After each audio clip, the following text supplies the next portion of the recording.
ઇન્દ્રપ્રસ્થ સોસાયટીના રહેવાસી પરિવારના સભ્યોએ દર શનિવારે રાત્રે 8:30 વાગ્યાથી સામૂહિક હનુમાન ચાલીસાનો પાઠ કરવાનું શરૂ કર્યું છે।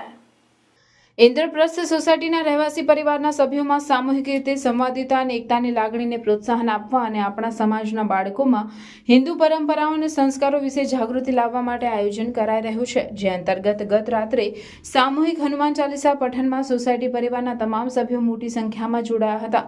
આ અભિયાનની શરૂઆત કરવામાં ઇન્દ્રપ્રસ્થ કોઓપરેટિવ હાઉસિંગ સોસાયટીના પ્રમુખ ડોક્ટર કેતન નિઝામાનો મોટો ફાળો છે। સોસાયટીના દરેક શનિવારના હનુમાન ચાલીસાના અભિયાનમાં સર્વે નાગરિકોને જોડાવા હાર્દિક આમંત્રણ પણ પાઠવવામાં આવેલ છે। સોસાયટીના ફેમિલી મેમ્બર્સ આ હનુમાન ચાલીસામાં જોડાય છે ને એમાં બધા ઘરના સભ્યો સામૂહિક રૂપે હનુમાન ચાલીસાનો પાઠ કરે છે। હનુમાન દાદાની ફોટો મૂકીને અમે હનુમાન ચાલીસાનો પાઠ કરીએ છીએ। આજે અમારો બીજો શનિવાર હતો, એમાં 8:30 વાગ્યાથી અમે હનુમાન ચાલીસા વાંચીને એનું વાંચન કરીને પછી પૂર્ણાહુતિ પર્યા પ્રસાદ વિતરણ કરીએ છીએ।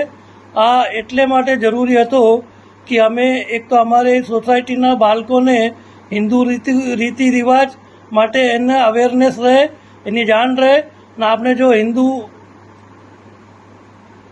તરીકેથી જે હવે સમાજમાં ચાલે છે હિન્દુ વિરોધી અભિયાન, એને માટે જાગૃતતા લાવવા માટે અમે બધા એકત્ર થઈને આ એક હનુમાન ચાલીસાનો પાઠ કરવાનો શરૂ કર્યો છે।